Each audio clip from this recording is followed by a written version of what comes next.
Joined now by head softball coach Kat Ihlenburg. Coach, how are you doing? I'm wet and happy.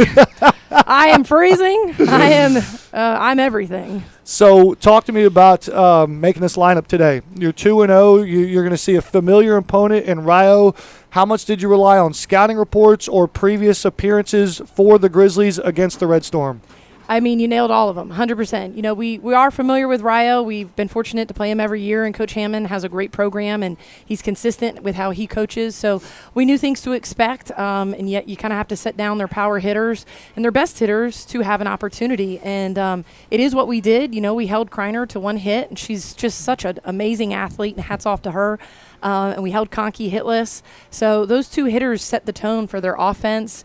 And obviously they got a couple runs in the third that, you know, it was back-to-back hits with 2 outs. You know, we just need to be a little better with the ball with 2 outs. As a coach, we felt this game just tinkering back and forth in the balance. The momentum never really got too heavy in one dugout or the other, and we got the feeling that it was there for the taking. Yeah. As a coach, how do you address that moment with your team?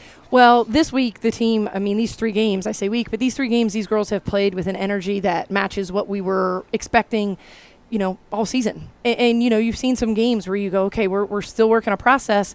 So I think the process that we've been really honing in on, you really saw come to life. So the energy was always there, and they bounced back when they had great outs. They would be energetic, but really just giving our hitters the confidence to adjust their approach where they kind of stood in the box a little bit. They trusted our coaching. They trusted the process, and we got the outcome. So talk to me about this process, as Taylor touched on a little bit there. It is an absolute zoo, literally, in that dugout. There's bears and unicorns and multicolored all sorts of paddles and whatnot. Where does that come from, and why is that so important to you? Well, if you're familiar with rowing terms, all in, it's a rowing term where all the paddles go in at the same time and we all pull in the same direction. So there's a little metaphor, if you will. And then the props are just kind of one of those things. If you want to keep it loose and you want to have fun, you bring toys. And, you know, I'm one that has toys. You know, I don't know if you've ever been to my house, but I have 2 little ones, and we're a house full of toys. And so the scoreboard here in the house of Grizzlies reads 4-2 here. At what point in this game, I'm not going to say relaxed or the stress level, or where was the energy level for you as the head coach of this program, knowing you're this close to the World Series? Yeah, I think as soon as we started cracking the egg in that 3rd inning, when we scored 2 runs, I will truly say I had a confidence about our offense that we were making the adjustment. And, you know, again, the highlights might show we were a little more back in the box than we usually are, and we knew that would help us against Conkey, who has an up pitch. So, and they were really calling that outside pitch, so we had to adjust, being maybe a little more on the plate than they were comfortable with. And I really know that's what Holly Janko and both Sydney Pelaez, that's what they touched on. They got outside pitches. Sid just finally stayed through a ball, and Janko just got enough of it to make it a problem. So Wagner's over at first. Sydney Pelaez in the left-hander batter's box. She hits the ball in the left center field, ends up on third. What'd you tell her? Thanks for coming to play today. No, I told her I believe in her, you know, and that's what I said to her when she got her first base hit, that, you know, I mean, it didn't produce anything for us, but she got the base hit, moved her to second. We just couldn't push her across. I said, I just believe in you, kid. I believe in you. I trust you. That's why you're in this position. You've done great all season. Just have fun with it. And I say that to all of our hitters, and it's just in that moment if you really buy into that, and she did. And so she delivers the base hit and ends up at third. What was that moment like in the exchange between the two of you? Take a deep breath, because we still have 1 out, and I need you to cross the plate. So we did. We took a deep breath. I kind of risked it a little bit with E, trying to get her to bunt one for us. And, you know, unfortunately, I think I should have had her take a pitch and then maybe execute it. And that's just – it's a learning curve for me, too, in those moments. You're so excited to get that 1 run that puts you ahead.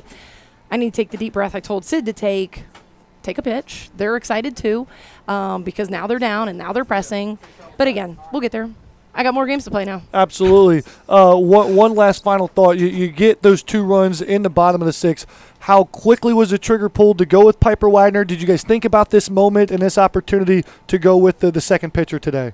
We did, yeah, absolutely. The game plan was once they were going to get to 4 at-bats against her in one game, because that would have been 7 on the weekend. Yeah. And that's a lot of at-bats to see the same person. That part of the lineup was 3 for 6. single, double, single, and the single with Kreiner. I mean, she's just a kid that produces, So we didn't want to give her an opportunity to feel comfortable again in the box against a pitcher she'd seen 6 times. So we felt like just making that switch. Piper has that demeanor, and it's a staff. You have to be willing to give the ball to somebody else and trust the process. Coach, I've got great news. You're going back to the World Series and back-to-back seasons. The bad news is I'm afraid Mickey Mouse does not reside in Springfield, Missouri. Are we going to try to find here we go. See, already all over. See, come on. Here we go. We're already on it. Let's hear it. That's Walt's part of the country. We're going to go to his house. Who? Walt. Oh, he's from there? Walt is from Missouri. Oh. See? So we'll just go by his house real quick. It's awesome. Check it out. Coach Cat, congratulations. Thanks,